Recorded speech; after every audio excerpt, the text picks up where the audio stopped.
الشيطان اللعين الرجيم بسم الله الرحمن الرحيم الحمد لله رب العالمين والعاقبة للمتقين والجنة للمؤمنين والنار للملحدين والصلاة والسلام على سيد الأنبياء والمرسلين سيدنا ونبينا وشفيعنا أبي القاسم محمد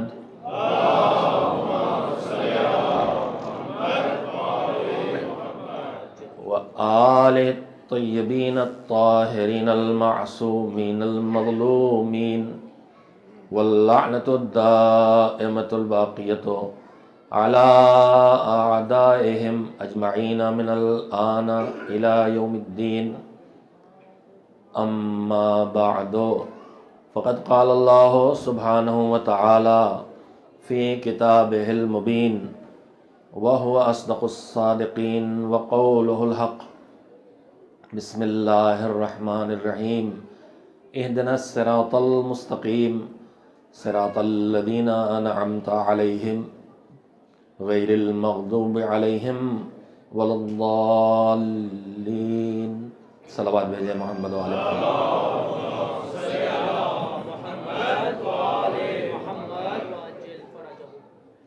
پروردگارا میں کھڑا تو ہوں تیرے سامنے اکیلا، لیکن تو نے مجھے سکھایا ہے کہ میں کا شکار نہ ہونے پاؤں، اس لیے تیری بارگاہ سے دعا ہے کہ اے مالک ہمیں سیدھے راستے کی ہدایت فرما، جہاں نہیں پہنچے ہیں سچائی تک وہاں سچائی تک پہنچا دے، اور جہاں پہنچ گئے ہیں وہاں اس پر باقی رہنے کی توفیق عنایت فرما۔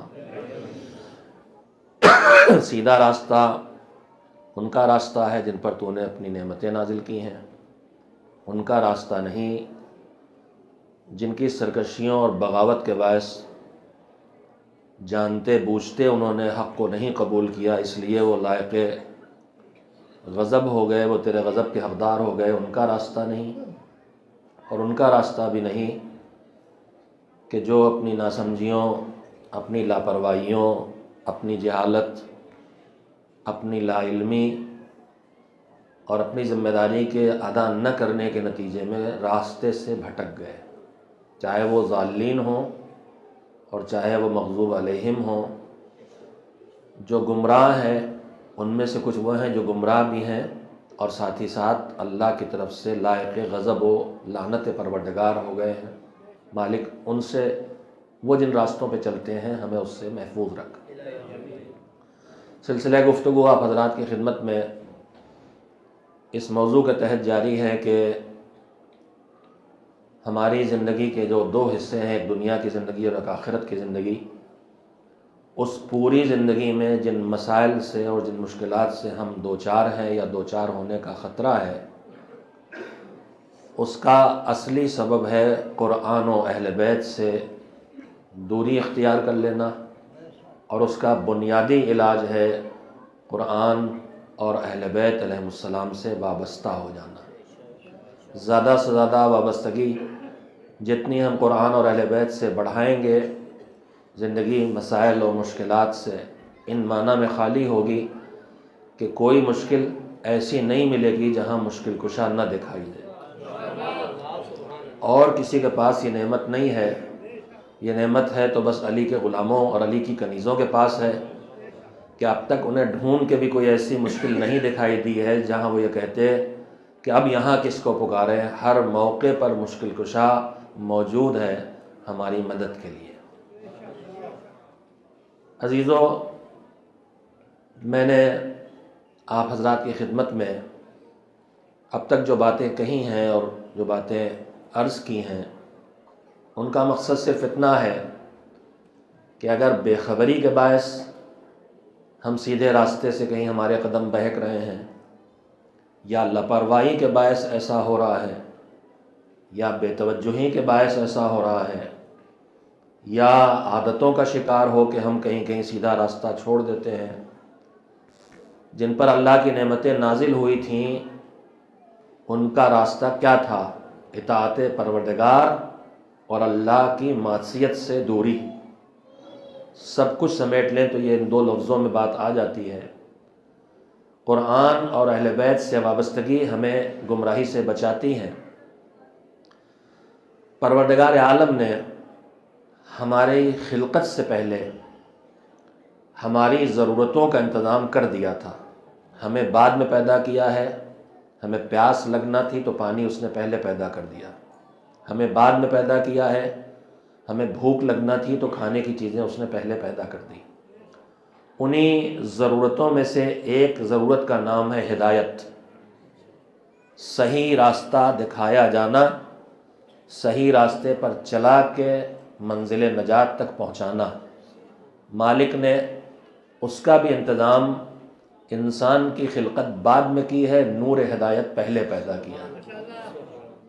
پوری کائنات میں جو کچھ پیدا کیا اللہ نے سب اسی نے پیدا کیا ہے، لیکن سب سے پہلے کون ہے ہوا؟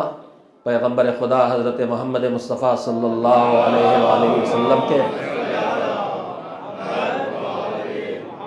ارشاد کی روشنی میں اول ما خلق اللہ نوری پر سب سے پہلے مالک نے میرے نور کو پیدا کیا ہے، اور اس کے بعد پیغمبر نے اس نور کی تفصیل بتائی، اور وہ جو نور دنیا کی نگاہوں کے سامنے جلوہ فگن ہو کے آ گیا چادر تطہیر کے نیچے۔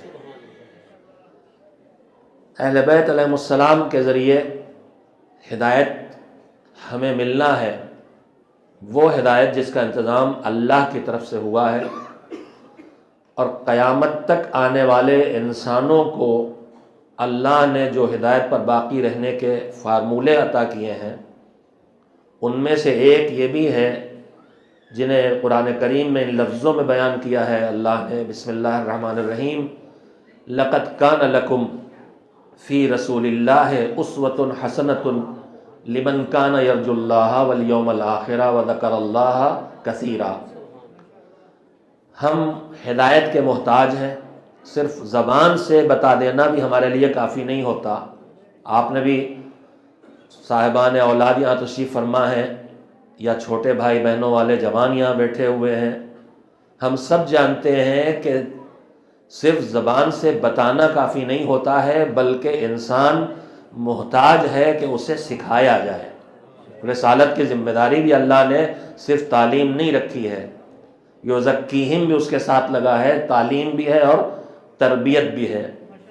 اگر صرف زبان سے بتانا کافی ہوتا تو ہم میں سے ہر ایک ڈرائیونگ لائسنس لینے کے لیے وہ بکلیٹ خرید لیتا، اسے رٹ لیتا اور امتحان دے کے ڈرائیونگ سیکھ لیتا، لیکن وہاں ہمیں ضرورت پڑتی ہے ایک انسٹرکٹر کی، ایک استاد کی، جو ہم نے کتاب میں پڑھا ہے اس کو عملی شکل دلوائے۔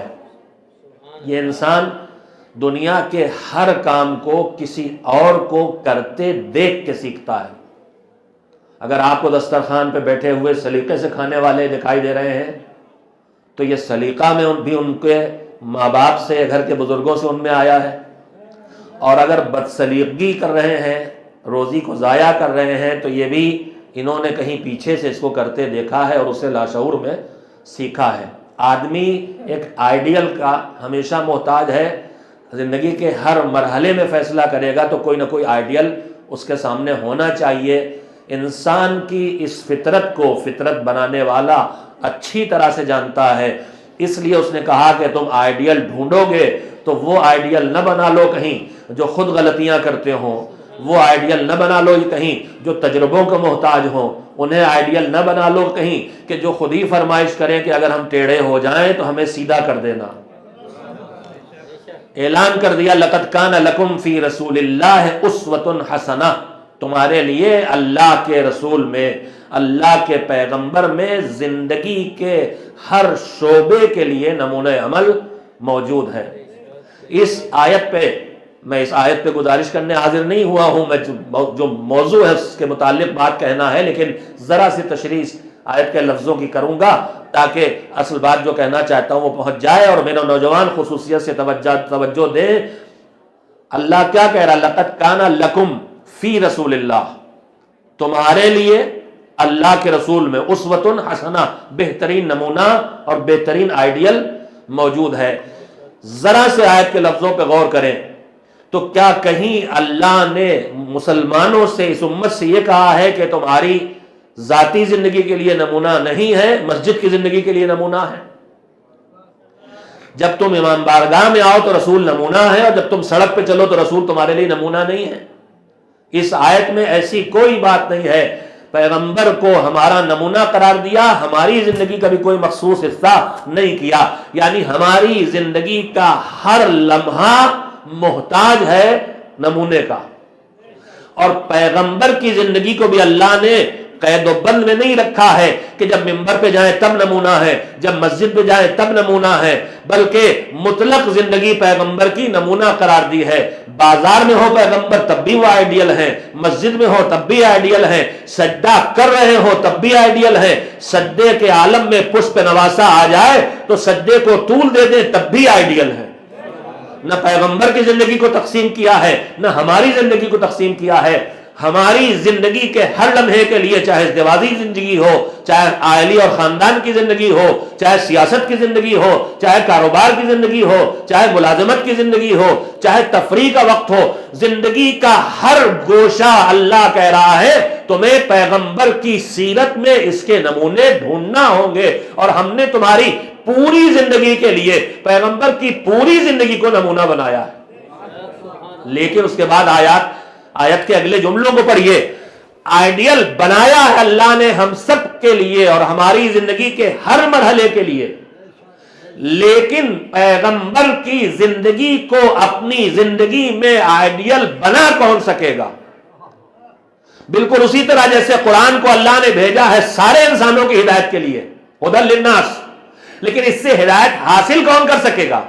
ہدی للمتقین، جو تقوی والے ہوں گے قرآن سے وہی فائدہ اٹھا سکیں گے۔ آیا سب کے لیے ہے، فائدہ خالی تقوی والے اٹھا سکیں گے۔ اسی طرح سے پیغمبر نمونے زندگی ہیں سب کے لیے، آئیڈیل ہیں سب کے لیے، لیکن قرآن بتا رہا ہے کہ کون انہیں آئیڈیل بنا سکے گا اور کون انہیں آئیڈیل نہیں بنا سکے گا۔ لمن کانا یرجو اللہ، پیغمبر کی زندگی کو اپنی زندگی کا آئیڈیل وہ بنا سکے گا جو اللہ سے امید رکھتا ہو، مایوس نہ ہوا ہو، جو اللہ سے امید رکھتا ہو، مایوس نہ ہوا ہو۔ لمن کانا یرجو اللہ والیوم الآخرہ، اور خالی اللہ سے امید نہ رکھتا ہو، آخرت اور حساب کے دن کے آنے کی بھی امید ہو۔ یہ نہ کہے کہ آخرت و آخرت کچھ نہیں ہے، اس کے دل و دماغ میں اللہ سے بھی امید ہو اور آخرت کے آنے کی بھی اسے امید ہو کہ وہاں بھی ہم انشاءاللہ کسی نہ کسی ذریعے سے نجات حاصل کر لیں گے۔ لیکن اتنا بھی نمونہ بنانے کے لیے کافی نہیں ہے۔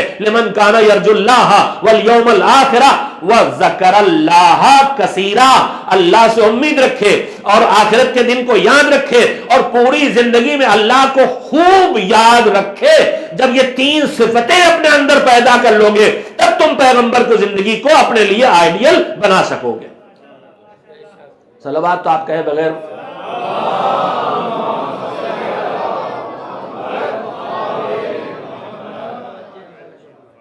کسی دن میں نے گزارش کی تھی کہ وہ حقوق اہل بیت میں محبت ہے، اس کے نتیجے میں اطاعت ہے، اس سے اعلیٰ کوالٹی اتباع ہے۔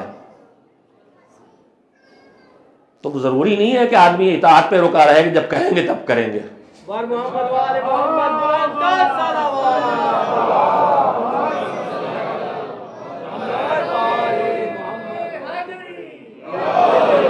اس سے آپ میں بھی زندگی رہتی ہے، مجھ میں بھی زندگی رہتی ہے۔ ایک پرجوش صلوات بھیجے محمد و آل محمد علیہ وسلم۔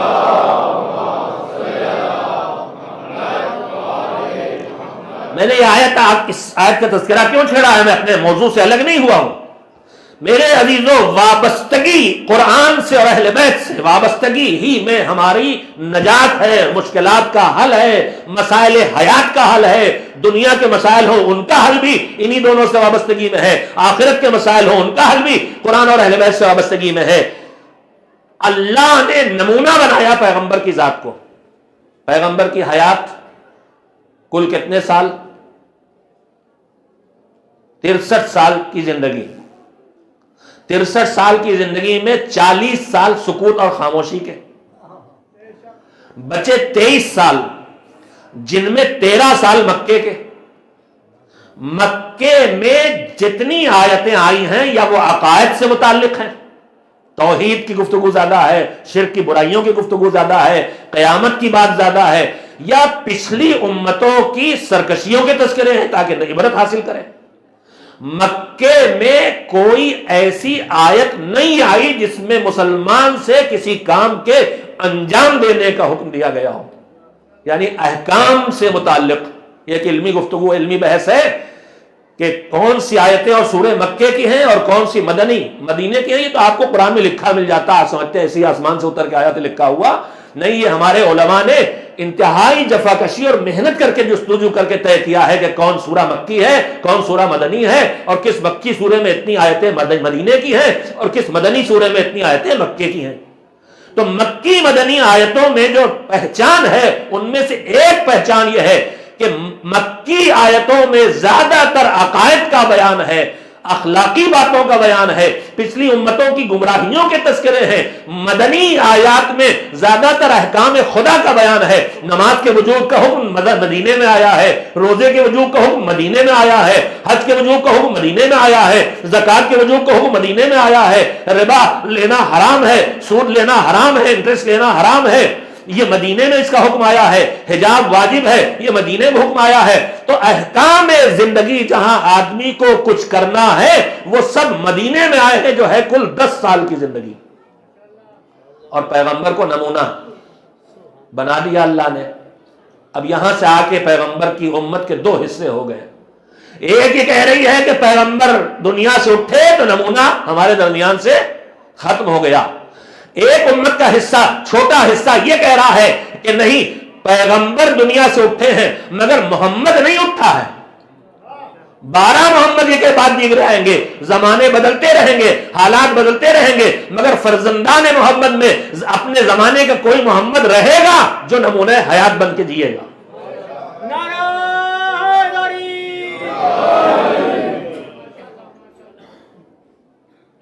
اہل بیت علیہ السلام سے وابستگی کا حکم کیوں دیا گیا؟ سیرت پیغمبر ہمیں سیکھنا ہے, ہم کو ان کو اپنے لیے نمونہ حیات بنانا ہے.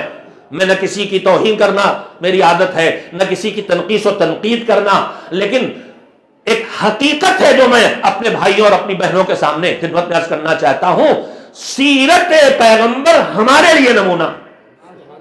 اس سیرت کو ہم نے پایا نہیں, دیکھا نہیں. آج اگر ہم اپنے بزرگوں پہ کوئی بایوگرافی لکھنے بیٹھ جاتے ہیں, کوئی خطیب دنیا سے اٹھا, کوئی عالم اٹھا, کوئی شاعر اٹھا, کوئی محقق اٹھا, کوئی سائنٹسٹ اٹھا, ہم نے کہا کہ ان کی سوانح حیات ہمیں لکھنا ہے, تو طریقہ کیا ہوتا ہے؟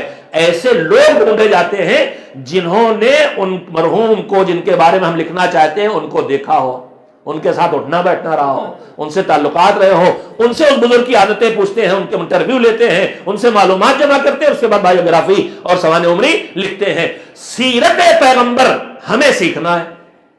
سیرت پیغمبر ہمارے لیے نمونہ عمل بنائی گئی ہے. سیرت پیغمبر کو دیکھنے والے انسان دور پیغمبر میں تھے. آخر مسلمان ہو گئی تھی بہت بڑی دنیا, تو انہوں نے سیرت کو دیکھا ہے, پیغمبر کے کردار کو دیکھا ہے. مگر ان دیکھنے والوں کی 3 قسمیں ہیں.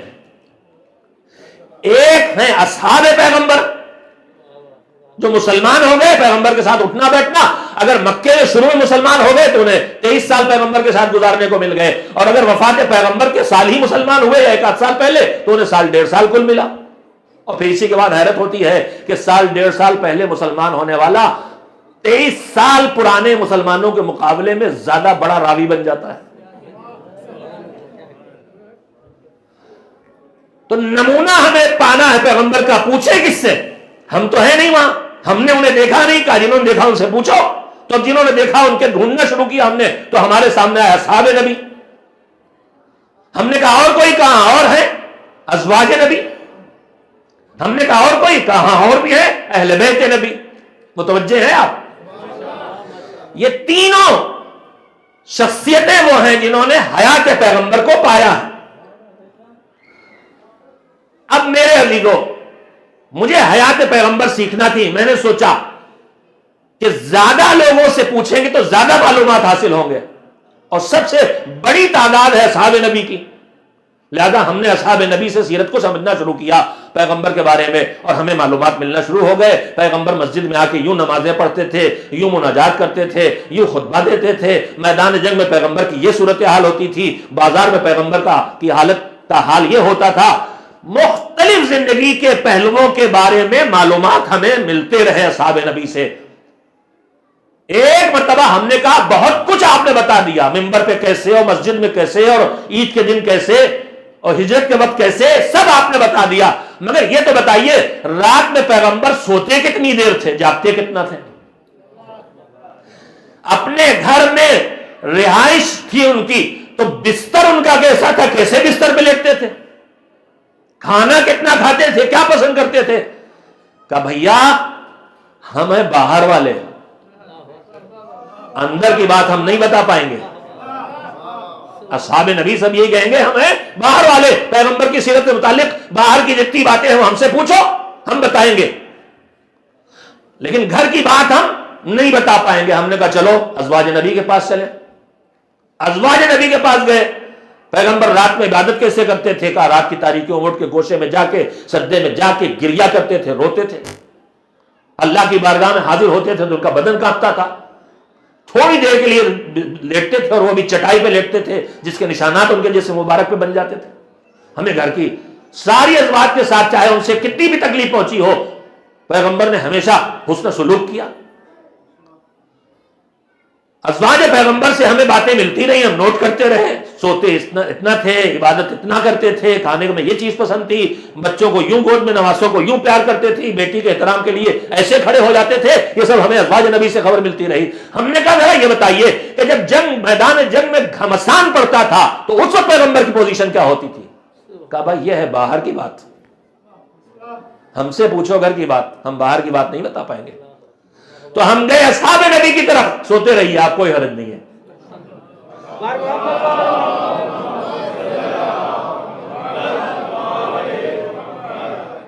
اونگ اور نیند دونوں خالی اللہ سے الگ ہیں، بندگان خدا سے الگ نہیں۔ آپ سوئیں یا اونگیں، مجھے اس کا بھی اجر ملے گا کہ کم سے کم اتنی دیر ایک مومن کو آرام تو دے دیا۔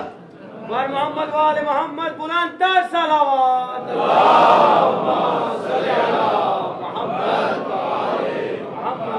نہیں میں پیچھے سے آوازیں نہیں سن پا رہا ہوں، کیا کروں میں؟ یہاں والوں کی آواز روک دیتی پیچھے آواز کو۔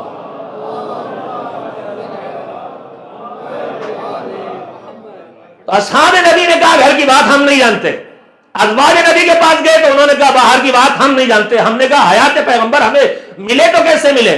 اب جو چھوٹی سی تعداد بچی ہے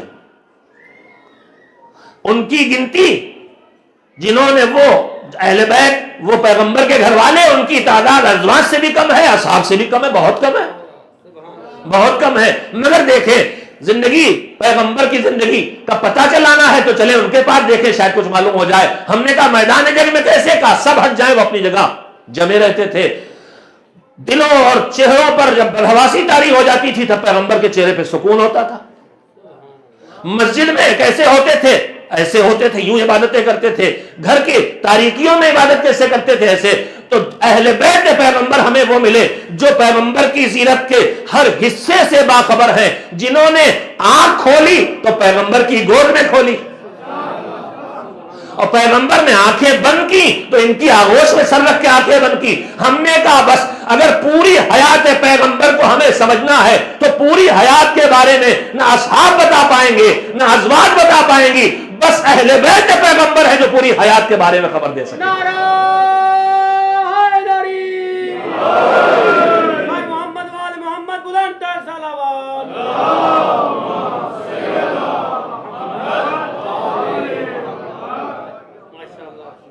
صرف اہل بیت پیغمبر جو پوری حیات پیغمبر کو بتا سکے، یہ ایک بات۔ اور دوسری بات یہ کہ ہم جب کسی سے پوچھیں اور وہ ہمیں کچھ بتائیں تو ہم قبول کرتے ہیں دو شرطوں پر۔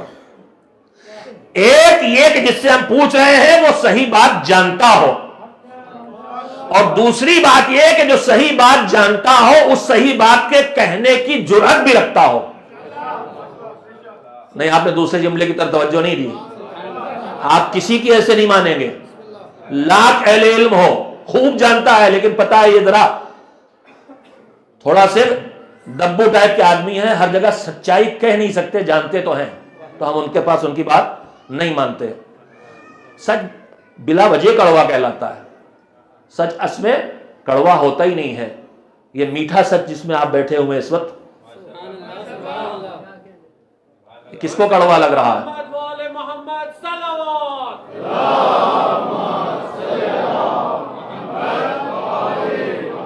اتنی بڑی عمارت کم از کم ابھی تک جن جگہوں پر اس ملک میں یا دوسرے ممالک میں کہیں بھی ذکر حسین کے طفیل میں مجھے جانے کو ملا ہے، اتنی بڑی عمارت میں نے نہیں دیکھی، سبحان اللہ، اور اتنی کم قیمت میں بھی نہیں دیکھی۔ سبحان اللہ۔ یہ صرف آپ کے اعتماد کا نتیجہ ہے، اہل بیت سے وابستگی کا نتیجہ ہے۔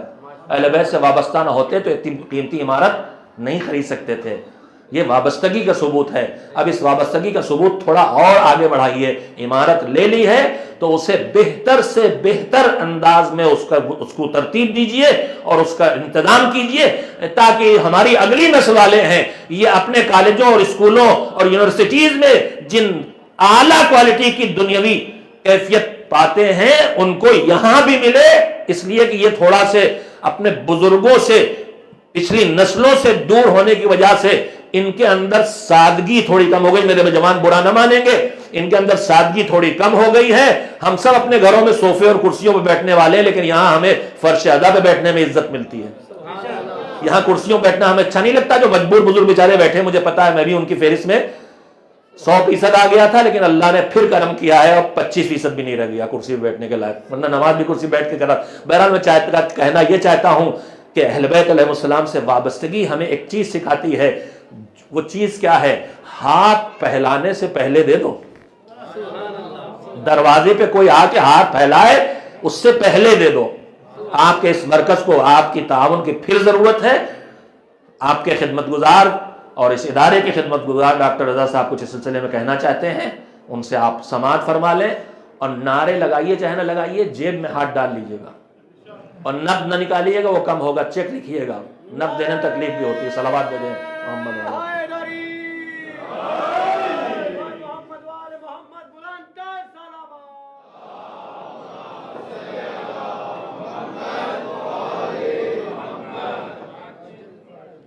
عزیزو، گفتگو یہاں سے شروع ہوئی تھی کہ زندگی کے مسائل اور مشکلات پیدا ہوتے ہیں اللہ کی طرف سے بنائے ہوئے نظام ہدایت کو چھوڑنے سے، قرآن و اہل بیت سے دوری اختیار کرنے سے، اور مسائل و مشکلات کا حل قرآن و اہل بیت علیہ السلام سے وابستگی میں چھپا ہوا ہے۔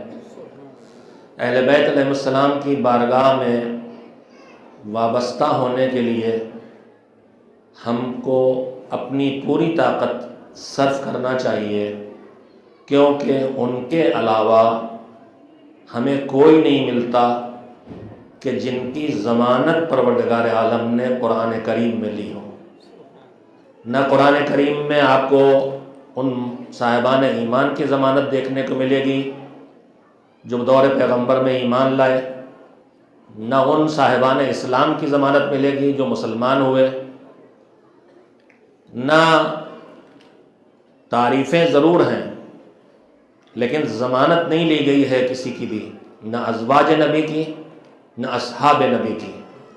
اور ایک فرق یہ بھی ہے کہ اصحاب و ازواج کی اگر تعریفیں ہیں قرآن مجید میں ان کی اچھے کردار پر، تو جہاں ان کے قدم بہکے ہیں وہاں قرآن مجید میں ان پر تنقید بھی ہے۔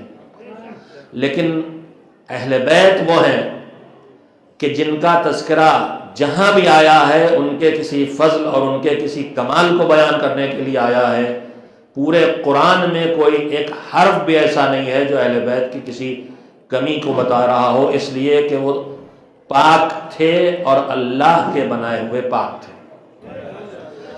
تھوڑا سا سلسلے گفتگو تعطل کا شکار ہوا ہے، اور یہ ممبر پر آنے والے کے امتحانات میں سے ایک بڑا امتحان یہ ہوتا ہے کہ ذہنی رو کو دوبارہ واپس لائے وہاں جہاں سے بات کو چھوڑا تھا۔ عزیزو، اب وقت بھی کافی گزر گیا ہے، اس کو بھی پیش نظر رکھنا ہے۔ میں اس وقت چونکہ موضوع آپ کی طرف سے ایک خود بخود آ گیا ہے وابستگی کا ایک نمونہ. لہٰذا میں اب اگلی گفتگو جتنی دیر وقت ہے، جتنا وقت ہے میرے پاس، اسی سلسلے میں کرنا چاہتا ہوں. میرے عزیزوں، ہم کو قرآن اور اہل بیت سے وابستگی رکھنے کے لیے جس چیز کی سب سے زیادہ ضرورت ہے، اس ضرورت کا نام ہے اللہ پر، رسول پر، امام پر اعتماد کرنا، ان پر بھروسہ کرنا، ان کے وعدوں پہ بھروسہ کرنا. میرے عزیزوں، جب اس کے وعدوں پہ بھروسہ ہوگا تو پھر ہمارے لیے مشکل سے مشکل کام بھی آسان ہوتا چلا جائے گا. اس وقت ایک ادارے کی ایک چھوٹی سی ضرورت کے لیے آپ نے تعاون کیا ہے. میں اس سلسلے میں قرآنی آیت مزاج اہل بیت، ابھی میری بہن بھی کہہ رہی تھی، اس سے پہلے میں خود کہہ چکا کہ اہل بیت کا مزاج یہ ہے کہ صاحب ضرورت ان کے دروازے پہ آتا ہے تو اسے اپنی ضرورت بتانا نہیں پڑتی ہے، ہاتھ پھیلانے سے پہلے وہ جھولی بھر دیتے ہیں. اور دروازے پہ آنے کا مطلب یہ نہیں ہے کہ ہم 14 صدیوں پیچھے جائیں تو ان کا دروازہ ملے گا. ان کا دروازہ آج بھی کھلا ہے. آپ کہیں ہو، کسی جگہ ہو، بس ایک قلبی تعلق ان سے پیدا ہونا چاہیے. اس لیے کہ تو زندہ ہیں اور اللہ کی نعمتیں ان کے اختیار میں ہیں. ہمارا قلبی تعلق پیدا ہونا چاہیے، چاہے وہ علم کے پاس کھڑے ہو کے وہ قلبی تعلق پیدا ہو جائے، چاہے ہم بارگاہ کے فرش پہ آ کے وہ قلبی تعلق پیدا ہو جائے، چاہے ان کے ذکر فضائل کو سن کے قلبی تعلق پیدا ہو جائے، چاہے ان کی مصیبتوں کے تذکرے سن کے ان سے قلبی تعلق پیدا ہو جائے. جیسے ہی ہم اپنا تعلق ان سے جوڑ پائیں گے، دستے سوال پھیلانے سے پہلے ان کی طرف سے عطا ہو جائے گی. ہمیں بھروسہ کرنے کی ضرورت ہے. قرآن کریم صاف لفظوں میں ایک نمونہ آپ کی خدمت میں رکھ رہا ہوں. ہمارے ہاں ادارے چلانا، اداروں کے لیے پیسے فراہم کرنا، یہی سب سے ایمانداری سے کام کرنے کے باوجود بے ایمان بنایا جانا، محنت کرنے کے باوجود ٹالو قرار دیا جانا، یہ سب مشکلات ہوتی ہیں. اور ابھی مولانا انگلش میں تقریر کر رہے تھے، اس میں کہہ ہی رہے تھے کہ شہید مطہری نے فرمایا ہے کہ اگر زندگی میں اتار چڑھاؤ نہیں ہے تو وہ زندگی نہیں، وہ موت ہے. دل کی دھڑکن کا پتہ تبھی چلتا ہے جب اوپر نیچے لکیریں چلتی ہیں. جب ایک طرح سے ایک لکیر سیدھی کھنچ جائے تو انا للہ و انا الیہ راجعون. تو میرے عزیزوں، قرآنی وعدوں پر اعتبار کرنا، رسول کے وعدوں پر اعتبار کرنا، اللہ کے وعدوں پر اعتبار کرنا، معصومین کے وعدوں پر اعتبار کرنا، جب تک ہم اس اعتبار اور اس اعتماد کو اپنے دل و دماغ میں جگہ نہیں دے پائیں گے، اس وقت تک ہماری ان سے وابستگی نہیں ہو پائے گی. اور جو جتنا ان پر اعتماد کرے گا اتنا ہی زیادہ ان سے وابستہ ہوگا. قسم ہے ہارون مکی کی، کیا اعتماد کے علاوہ اور کچھ تھا؟ جب کہا تھا چلتے ہوئے تنور میں کود جاؤ، تو یہ کودنے کی طاقت، آگ میں چھلانگ لگانے کی طاقت کاہے سے پیدا ہوئی تھی؟ انہیں اعتماد تھا، یہ میرا مولا ہے، یہ میرا آقا ہے، یہ میرا امام ہے، یہ میرا ہادی ہے، یہ اللہ کی طرف سے معصوم ہے، یہ مجھے کوئی ایسا حکم دے ہی نہیں سکتا جو مجھے نقصان پہنچائے. جب یہ اعتماد پیدا ہو جاتا ہے تو آگ میں چھلانگ لگا دینے کی قوت بھی پیدا ہو جاتی ہے، اور وہ مزاج پیدا ہو جاتا ہے کہ کہنے کی مانگنے کی ضرورت بھی محسوس نہیں ہوتی. جناب ابراہیم علیہ السلام کو جب منجنیق میں، یعنی آج کے اعتبار سے میزائل لانچر میں رکھ کے پھینکا گیا ہے آگ میں، تو جبریل آئے تھے راستے میں، اتنا لمبا سفر ہے، جبریل آئے تھے، کچھ ضرورت ہے؟ کہا ضرورت ہے جس سے وہ جانتا ہے میری ضرورت، مجھے بتانے کی ضرورت نہیں. جس سے ضرورت ہے وہ میری ضرورت کو جانتا ہے، مجھے بتانے کی ضرورت نہیں ہے. قرآن کریم میں پروردگار عالم صاف لفظوں میں اعلان کر رہا ہے، بسم اللہ الرحمن الرحیم، وما انفقتم من خیر فہو یخلفہ وہو خیر الرازقین. قرآن میں اللہ صاف لفظوں میں اعلان کر رہا ہے کہ تم جو کچھ بھی بھلائی کی راہ میں خرچ کرو گے، اللہ تم کو اس کا بدلہ اس سے زیادہ اسی دنیا میں عطا کرے گا. اور تمہیں اللہ کے اس وعدے پہ اعتبار ہونا چاہیے، اس لیے کہ سب سے بہتر روزی دینے والا مالک ہے، جس نے آج تک بن مانگے تم کو زندگی جیسی قیمتی چیز دے دی، بغیر مانگے ایمان جیسی نعمت دے دی، بغیر مانگے تمہیں کیا کیا نہیں دیا ہے. جب بغیر مانگے وہ تمہیں اتنا دے رہا ہے، تو جب وہ تم سے کہے کہ دو تم ہماری راہ میں، ہم ذمہ داری لے رہے ہیں اتنا ہی نہیں واپس کریں گے جتنا تم دے رہے ہو، اس سے بہتر تمہیں واپس کریں گے۔ تو اس کے بعد اگر ہم اپنے واجبات پہ توجہ نہ دیں، مجھے موقع مل گیا ہے لہذا میں کہنا چاہوں گا میرے عزیزو، سارے حقوق اور فرائض جو اللہ نے ہمارے اوپر رکھے ہیں اگر آپ ان کی فہرست تیار کریں تو دو کیٹیگری بنتی ہیں، بندے پر یا اللہ کا حق دکھائی دیتا ہے یا بندے پر بندے کا حق دکھائی دیتا ہے۔ نماز اللہ کا حق ہے، میری نماز پڑھنے سے کسی بندے کا پیٹ بھرنے والا نہیں ہے، میرا ہی فائدہ ہونے والا ہے، اللہ کو بھی کچھ نہیں ملنے والا، مگر حق اللہ کا ہے۔ روزہ اللہ کا حق ہے لیکن زکوٰۃ بندے کا حق ہے، خمس بندے کا حق ہے۔ تو اللہ نے جو بھی حقوق ہمارے اوپر رکھے ہیں ان کی دو قسمیں ہیں، ایک ہے اللہ کا حق اور ایک ہے بندے کا حق۔ اللہ کا حق کی سر فہرست پہلی چیز ہے نماز۔ ان قبلت قبل ما سواہا وان ردت رد ما سواہا، باقی اللہ کے حقوق جتنے بھی تم ادا کرو گے اگر نماز قبول نہیں ہوئی تو سب رد ہو جائے گا، اور اگر نماز قبول ہو گئی تو سب قبول کر لیا جائے گا۔ یہ گارنٹی قبول ہونے کی بھی ہے اور یہ خطرے کی گھنٹی قبول نہ ہونے کی بھی ہے۔ دوسری طرف جو بندوں کے حقوق ہیں ان میں حقوق کی ایک لمبی فہرست ہے۔ پڑوسی کا حق ہے، ہم وطن کا حق ہے، انسان ہونے کا حق ہے، مسلمان ہونے کا حق ہے، مومن ہونے کا حق ہے، خون کے رشتہ دار ہونے کا حق ہے، ماں باپ ہونے کا حق ہے، اولاد ہونے کا حق ہے۔ حقوق کی ایک لمبی فہرست ہے، مگر اس ساری فہرست سے باہر ایک حق ہے جس کا نام ہے حق امام علیہ السلام۔ ہے کہ نہیں ہے؟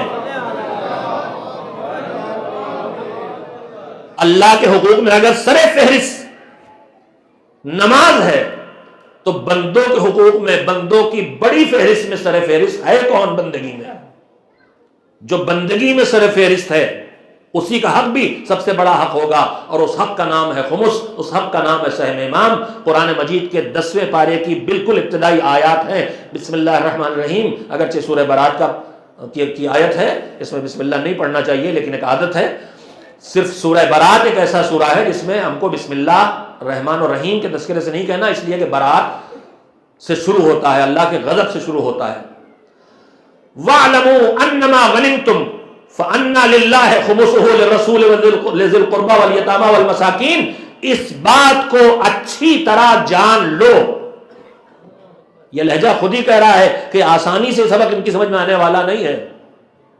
وَاعْلَمُوا، اچھی طرح اس بات کو جان لو، أَنَّمَا غَنِمْتُمْ، کہ تم نے جو کچھ کمایا، فَأَنَّ لِلَّهِ خُمُسُهُ، تو اس کا 5واں حصہ اللہ کے لیے ہے، وَلِلرَّسُولِ، اور رسول کے لیے ہے، وَلِذِي الْقُرْبَى وَالْيَتَامَى وَالْمَسَاكِينِ، قرابت داروں کے لیے ہے، یتیموں کے لیے ہے، مساکین کے لیے ہے۔ فقہی بحث کا موقع نہیں ہے۔ خمس سمیت کے 2 حصوں میں تقسیم ہوتا ہے۔ اللہ رسول کا پورا حصہ قربا، اور جو پیغمبر کے قرابت دار ہیں وہ سہم امام کہلاتا آدھا حصہ، اور آدھا حصہ جو اولاد پیغمبر کو اللہ نے شرف دیا ہے، جو سادات ہیں اور غربت کا شکار ہیں، جن کے پاس نہ اس وقت اپنے اخراجات پورے کرنے کے لیے رقم ہے نہ آئندہ کوئی انتظام ہے، ایسے غریب سادات اس کے حقدار ہیں، چاہے وہ مسافر ہونے کی وجہ سے ہوں، چاہے یتیم ہونے کی وجہ سے ہوں، چاہے آمدنی نہ ہونے کی وجہ سے ہوں، وہ سہم سادات کہلاتا ہے۔ ہم میں سے کتنے لوگ ہیں جس حق کی ادائیگی کی طرف متوجہ ہیں؟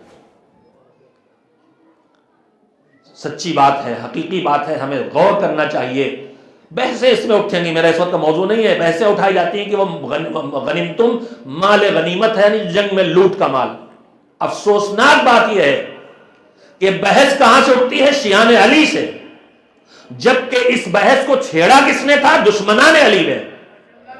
اس لیے کہ جب انہوں نے حکومت چھین لی تھی تو مقابلے میں جو ائمہ تھے وہ لوگوں تک اپنے وجود کو نہ پہنچا سکیں، اس لیے پالیسی بنائی گئی تھی کہ ایک تو ان سے ملنے نہ دو، دوسرے ان کے ہاتھ میں کوئی رقم نہ آنے دو۔ دشمنوں کو پتا تھا ہمارے خزانے چھوٹے پڑ جائیں گے اگر خمس کی رقم ان کے ہاتھ میں جاتی رہے گی، لہذا یہ نظریہ پیش کیا گیا کہ خمس خالی مال غنیمت میں ہے اور کسی چیز میں نہیں ہے۔ مگر روایات اہل بیت اور ہمارے فقہاء نے آیات اور روایات سے، جس کا جی چاہے نیٹ پہ جا کے کتاب الخمس کھول کے پڑھ لے، روایات اہل بیت صراحت سے کہتی ہیں کہ جتنی آمدنی ہے اس میں اپنے حسب حیثیت خرچ کرنے کے بعد جو بچتا ہے اس کا 5واں حصہ تمہیں خمس کی شکل میں دینا ہے، جس کا آدھا امام کے کام آئے گا۔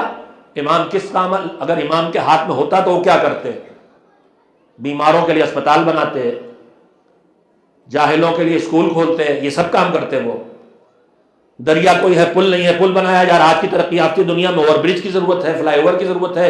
انسان کی جو زندگی کی ضرورتیں ہیں قوم کی حیثیت سے امام اس کو خرچ کرتے، اور دوسری طرف آدھا حصہ ان کی اولاد میں سادات کا حقدار بنایا گیا۔ جب تک کہ ہمیں اللہ کے اس وعدے پر بھروسہ نہیں ہوگا، وما انفقتم من خیر فهو يخلفه، جب تک کہ اس پہ بھروسہ نہیں ہوگا کہ ہم جو دیں گے اللہ اس سے بہتر ہمیں دے گا۔ جمعیاں آپ لینے لگے ہیں، ایک صلوات سے سکوت کو توڑ دیے۔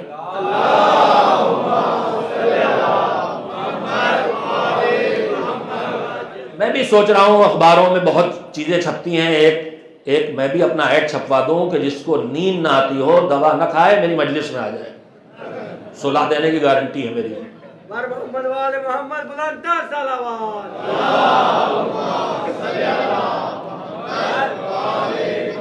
میرے عزیزوں، اتنی بات آپ اچھی طرح سے جانتے ہیں کہ اگر میرے اوپر نماز صبح واجب ہے، نماز ظہر واجب ہے، نماز عصر واجب ہے، نماز مغرب واجب ہے، نماز عشاء واجب ہے، مجھے معلوم ہے، آپ کو بھی معلوم ہے، اگر ہم میں کوئی کھڑا ہو اور نماز شب پابندی سے پڑھے، کسی رات نماز شب قضا نہ ہو اور اسی پابندی سے پنجگانہ نماز نہ پڑھے، تو کیا خیال ہے آپ کا؟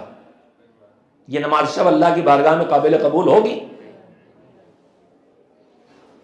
اللہ نے مستحب کاموں کا ثواب واجب سے بہت زیادہ رکھا ہے، لیکن مستحب کام کرنے کے لائق آدمی تب بنتا ہے جب اس فیلڈ کے واجب کو ادا کر چکا ہو۔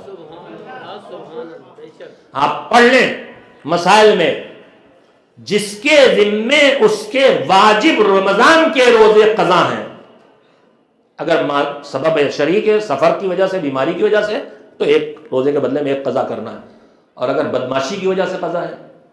15 سال کے ہونے کے بعد ایک صاحب روزے دار تھے، پرانے زمانے کی بات ہے، گاؤں کے رہنے والے، تالاب میں نہاتے تھے، ڈبکی مار کے پانی پی لیتے تھے، اس کے بعد کہتے تھے میں وہ کرتا جو خدا بھی نہیں جانتا، خدا بھی نہیں جانتا۔ ایک دن جو انہوں نے ڈبکی مار کے پانی پیا تو ایک مینڈک چلا گیا، پوری خلقت کو معلوم ہو گیا کہ آپ کیا کرتے ہیں۔ تو میرے عزیزوں، کہنا یہ چاہتا ہوں کہ اللہ نے نیک کاموں کی 2 قسمیں کی، ایک واجب اور ایک مستحب۔ واجب اس کام کو کیا ہے جس کے انجام دینے کا فائدہ اتنا بڑا ہے کہ اللہ نہیں چاہتا کہ میرا بندہ اس فائدے سے محروم ہو، اور جس کے چھوڑ دینے کا نقصان اتنا بڑا ہے کہ اللہ نہیں چاہتا کہ میرا بندہ اس نقصان کو اٹھائے، ایسی نیکی کو واجب کر دیتا ہے، اور اس سے کم کوالٹی کی نیکی کو مستحب کر دیتا ہے۔ لیکن ثواب مستحب پہ زیادہ اس لیے دیتا ہے کہ واجب ہے ڈیوٹی اور مستحب ہے اوور ٹائم۔ میں کبھی آپ کی خدمت میں کہہ چکا ہوں یہ بات، اوور ٹائم میں ڈبل ملتا ہی، اس لیے مستحب۔ لیکن قابل آدمی کب بنے گا؟ اگر رمضان کے روزے کی قضا میرے اوپر واجب ہے، چاہے مسافر ہونے کی وجہ سے، چاہے بیمار ہونے کی وجہ سے، اور چاہے لاپرواہی کی وجہ سے، تو مجھے اس کی قضا کرنا ہوگا۔ لاپرواہی کی وجہ سے چھوڑے تھے تو ہر روزے کے بدلے میں 60 روزے تو کفارے کے رکھنا ہے، 30 سال میں تو رکھ نہیں پاتے، ایک کے بدلے 60 اللہ نے چھوٹ دے دی، کہ 60 روزے نہیں رکھ سکتے ہو تو 60 غریبوں کو کھانا کھلا دو، یا 60 لوگ مومنین کو جو غریب ہوں انہیں کپڑے پہنا دو۔ تو مسئلہ یہ ہے کہ جس کے ذمہ واجب روزہ باقی ہے وہ مستحب روزہ نہیں رکھ سکتا۔ 15 رجب، 15 شعبان، 27 رجب، ہر مہینے کی پہلی مستحب ہیں، لیکن جس کے ذمہ واجب روزہ باقی ہے وہ نہیں رکھ سکتا۔ یعنی واجبات ادا کرنا انسان کو اس لائق بناتا ہے کہ وہ مستحبات تک جائے۔ حج واجب ہو گیا ہے تو حج کریے۔ ایک عجیب و غریب تصور ہمارے دماغوں میں پیدا ہو گیا ہے، زیارت کے لیے جانا خالی عراق ایران جانا سمجھا جاتا ہے، جبکہ آدھے معصوم تو مدینے میں ہیں۔ جو حج کے لیے جائے گا وہ پیغمبر خدا حضرت محمد مصطفیٰ صلی اللہ علیہ وآلہ وسلم کی زیارت کرے گا، حضرت زہرا صلوات اللہ وسلم علیہا کی زیارت کرے گا، اور اس کے بعد ان کے فرزندوں میں دوسرے امام، چوتھے امام، پانچویں امام، چھٹے امام، سب کی زیارت کرے گا. ایک تصور ہو گیا ہمارے دماغ میں, وہاں حج بھی ہے وہاں زیارت بھی ہے. بہرحال میں آپ کی خدمت میں یہ کہنا چاہتا ہوں کہ اللہ کی راہ میں خرچ کرنے کا جذبہ آپ سب میں ہے, جس کا ثبوت یہ عمارت ہے, جس کا ثبوت آپ کا آگے بڑھ بڑھ کے خرچ کرنا ہے, اتنا تبرک لے آنا ہے کہ لوگوں کو لے جاتے نہ بنے بچے, یہ سارے کار خیر کا جذبہ ہے. لیکن ایک چیز کا خیال رکھ لیجئے بہرحال کہ جو واجب ہے ہمارے ذمہ اس کو ہمیں ادا کرنا چاہیے. میں آپ سے ایک سوال چھوٹا سے کرتا ہوں, نماز کے صحیح ہونے کی جو شرطیں ہیں, دیکھیے ڈاکٹر رضا صاحب نے جتنا وقت لیا ہے وہ میرے وقت میں سے نہیں لیا ہے, ان کا اپنا وقت تھا. وہ سلوات بھیجیے چاہے نہ بھیجیے, ابھی سننا ہے. بس اب میں بات کو کہنا شروع کر دیا, اس لیے اسے وابستگی کے تقاضوں میں سے ایک تقاضا یہ ہے کہ ہم ان پر اعتماد کریں اور اتنا اعتماد کریں اس یقین کے ساتھ کہ ان کے حکم کے انجام دینے میں ہمارا کبھی کوئی نقصان ہونے والا نہیں ہے, مخالفت ہی میں نقصان ہونے والا ہے. ہمارے ذمے اللہ نے خیرات کے بہت راستے کھول رکھے ہیں, لیکن اگر ہم اپنا واجب ادا نہ کریں, زکوٰۃ واجب ہو, شہریوں پہ نہیں ہوتی, گاؤں میں جو کھیتی کرتے ہیں ان پہ ہوتی ہے. 8.5 کنٹل گیہوں جس کے گھر میں پیدا ہو گیا اس پہ زکوٰۃ واجب, اسے زکوٰۃ دینا ہوگی. میں عرض یہ کر رہا تھا کہ نماز جس کا قبول ہونا تمام اعمال کے لیے قبول ہونے کی شرط ہے, اس نماز کے قبول ہونے کی کچھ شرطیں ہیں. ان میں سے ایک شرط آپ کو قدم قدم پہ دکھائی دے گی, نماز پڑھنے والے کا لباس کیا نہ ہو, غصبی نہ ہو, چھینا ہوا نہ ہو, دوسرے کا مال نہ ہو اس میں. پارٹنرشپ میں دکان کھولی تھی, لے کے بیٹھ رہے, جتنی شرطیں تھیں اب 10 سال تک نہیں خریدنا پڑیں گی, مگر اس شرط میں نماز نہیں ہونے والی, آدھا مال کسی اور کا ہے. میں آپ محبت میں معانقہ کرنے آئے, میں نے ہاتھ کی صفائی دکھائی, $10 نکالے اور بچھا دیا مصلی نماز پڑھنے کے لیے, کتنا ثواب مجھے ملے گا؟ نہیں ملے گا نا. تو دوسرے کا حق اگر میرے مال میں شامل ہے تو اس مال سے ہم جانماز خریدیں, صدقہ خریدیں, کپڑے خریدیں, مال دوسرے کا شامل ہے تو اس میں نماز درست نہیں ہوگی. خمس امام کا حق ہے, امام کے کاموں کو انجام دینے کے لیے, ان کے ذات طور پر کھانے کے لیے نہیں. وہ سہم امام لے کے کھاتے نہیں تھے, ان کے دروازوں سے تو تقسیم ہوتا تھا, اور وہ ان کی ذاتی محنت کی کمائی تقسیم ہوتی تھی. وہ کھیتیاں کرتے تھے, وہ کاروبار کرتے تھے, وہ اس کو تقسیم کرتے تھے. سہم امام امام کے اختیار میں دیا جاتا ہے تاکہ جو دین کا کام ہے اس سے وہ انجام دے سکے. آج امام کی غیبت کے دور میں کس کے ہاتھ میں جانا چاہیے؟ جو سب سے زیادہ امام کا مزاج شناس ہو, اور امام کا مزاج شناس وہی ہوگا جو امام کی سیرت و کردار کا علم رکھتا ہوگا. لہذا عالم کے ہاتھ میں جانا چاہیے آدھا مال امام, تاکہ اس سے امام کی غیبت میں امام کے کام کر سکیں. اور دوسری طرف آدھا جو ہے وہ ہمیں اپنے گھر میں, اپنے خاندان میں, پڑوس میں, وطن میں, جہاں مستحق مل جائے وہاں اپنے ہاتھوں سے بہتر طور پر پہنچانا چاہیے. بس میں اپنی بات کو ختم کروں میرے عزیزو. اعتماد جب تک نہیں پیدا ہوگا اس وقت تک ہم بہت سے واجبات سے غافل رہیں گے, جن میں سے ایک اہم ترین واجب ہے خمس. میں آپ سے پھر کہوں گا کہ اس فرض ادا کا آپ کو واسطہ ہے. حسین کے مقابلے میں حسین کے حق کا غاصب آیا تھا یزید, اس غاصب سے نفرت ہے, تو پھر ہم مال امام کے کہیں خدا نہ خواستہ غاصب نہ بن جائیں. ہم نفرت کرتے ہیں ان سے جن کے سروں سے, جنہوں نے بیویوں کے سروں سے چادریں چھینی, جنہوں نے میرے مولا حسین کو, سنا ہے آپ نے, پڑھا ہے میں نے, وقت آخر جب حسین رخصت ہو رہے تھے تو فضہ سے کہا تھا فلاں صندوق میں جو میرا پھٹا پرانا لباس ہے وہ لے آ, مگر میری بہن نہ دیکھ لے.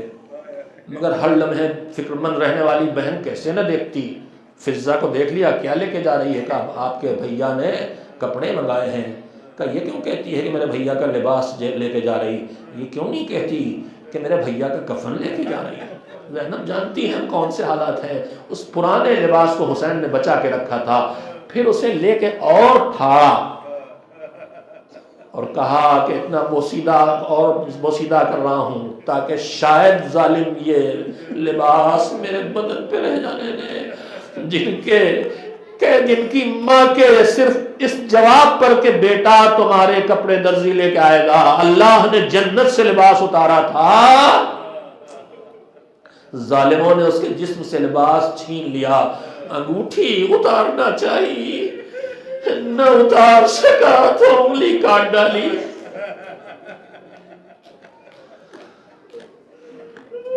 مظلوم مولا میرا، یہ ساری مظلومیت کب آئی ہے؟ آج ہم بیٹھے ہیں اس کی یاد منانے کے لیے کہ جس کی شہادت کے بعد حسین نے عجیب و غریب مرثیہ پڑھا تھا. کہا تھا میرے بھیا عباس، تمہارے مرنے سے وہ آنکھیں جو کبھی سو نہیں پاتی تمہارے خوف سے وہ اب چین سے سوئیں گی. بڑا درد ہے. اور وہ جو چین سے سوتے تھے کہ میرا بھیا عباس موجود ہے، زینب کیوں پریشان ہو؟ میرا بھیا عباس موجود ہے، ام کلثوم کیوں پریشان ہو؟ میرا چچا شیخ ایسا چچا عباس موجود ہے، سکینہ کیوں پریشان ہو؟ حسین مرثیہ پڑھ رہے تھے. بھیا اب ان آنکھوں سے نیند چھن جائے گی جو تمہاری زندگی میں پرسکون نیند ہے. اجرکم اللہ. کون عباس؟ کون عباس جس کو ہم صرف ایک جوش والے انسان کی شکل میں پہچانتے ہیں، جبکہ عباس سے زیادہ ہوش والا مجھے کربلا میں کوئی نہیں دکھائی دیتا. جس کے ہاتھوں میں اتنی طاقت ہو کہ اکیلے لشکر کو پسپا کر سکے، اسے اس کا آقا رنگ جنگ سے روک دے رک جائے. جس کے ہاتھوں میں اتنی طاقت ہو کہ بھائی کی طرف برستے ہوئے تیروں کو نہ آنے دے، حسین روک دے تو رک جائے. 4000 کے لشکر نے عباس کا مقابلہ کیا تھا جب عباس پانی لینے گئے تھے، مگر 4000 کے لشکر کی تیروں کو جن کا اکیلا نشانہ عباس تھے.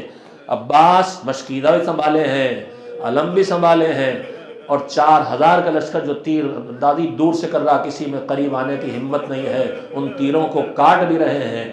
یہ تھے عباس. مگر جس کے پاس اتنی قوت ہے، جس کے پاس اتنی طاقت ہے، جس کے پاس اتنی شجاعت ہے، اسے حسین نے لڑنے کی اجازت نہیں دی.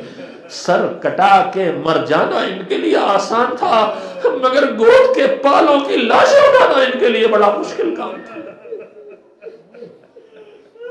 مجسم ہوش ہیں عباس، وہ ہوش جو جوش کو قابو میں رکھے. اس علی کے بیٹے ہیں، اس علی کی یادگار ہے جو دشمن کے سینے سے اتر آیا تھا کہ کہیں کوئی ذاتی جذبہ داخل نہ ہو جائے اس کے گلا سر کاٹنے میں. عباس کو کہیں لڑنے کی اجازت نہیں ملی. یہ سب سے بڑی مظلومیت ہے میرے ماں. وہ عباس جن کے وجود کی تمنا عباس کے بابا کے دل میں کیوں پیدا ہوئی تھی؟ اپنے بھیا عقیل سے کہا تھا بھیا کسی بہادر قبیلے کی خبر دو، وہاں سے خاتون کو لے کے گھر میں آؤں تاکہ میرے گھر میں ایک ایسا بچہ پیدا ہو کہ کربلا میں کل فرزند رسول حسین کے کام آئے. علی کو پتا تھا، مگر شاید بھیا عقیل سے اس لیے کہہ رہے تھے کہ عقیل کے دل میں بھی ایک جذبہ پیدا ہو جائے. شاید اسی جذبے کا نام مسلم ابن عقیل تھا. میں نے ایک دن آپ سے کہا تھا کہ حسین کے پاس 3 ایسے مجاہد تھے کہ یہ 3 پورے لشکروں پہ باری تھے.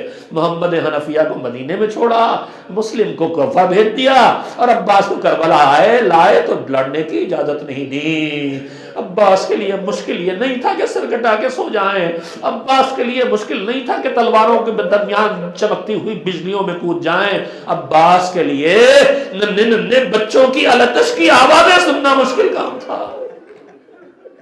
عباس کے لیے پیاسا رہنا کوئی مشکل کام نہیں تھا. فرات میں اتر کے چلو میں پانی لے کے نہ جانے حسین کی پیاس یاد آئی تھی. یہ چلو میں بھرے ہوئے پانی میں پیاسی بھتیجی سکینہ کے سوکھے اور پپڑائے ہونٹ دکھائی دیے تھے. نہ جانے عباس نے کیا کیا منظر اس چلو میں دیکھے تھے. شاید جھولے میں پڑے ہوئے 6 مہینے کے بھتیجے کی بھی یاد آئی ہو جس کے ہونٹ پپڑا چکے تھے، زبان خشک ہو چکی تھی، جو غش کے عالم میں پڑا تھا. پانی پھینک دیا تھا عباس نے. عباس کے لیے پیاسا رہنا مشکل کام نہیں تھا.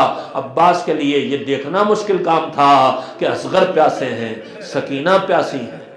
اجرکم اللہ. اس شیر کا ماتم کرنے آئے ہو عزیزو جس کی ماں کا نام فاطمہ تھا، مگر کوئی انہیں فاطمہ کلابیہ کہہ کے نہیں پکارتا تھا. سب نے کہتے تھے ام البنین. ام البنین کا مطلب ہوتا ہے بیٹوں کی ماں. فاطمہ کلابیہ ام البنین اس لیے کہلائیں کہ علی سے ان کی 4 اولاد تھی. چاروں اولادیں 4 بیٹے تھے اور چاروں کربلا میں شہید ہوئے ہیں. اور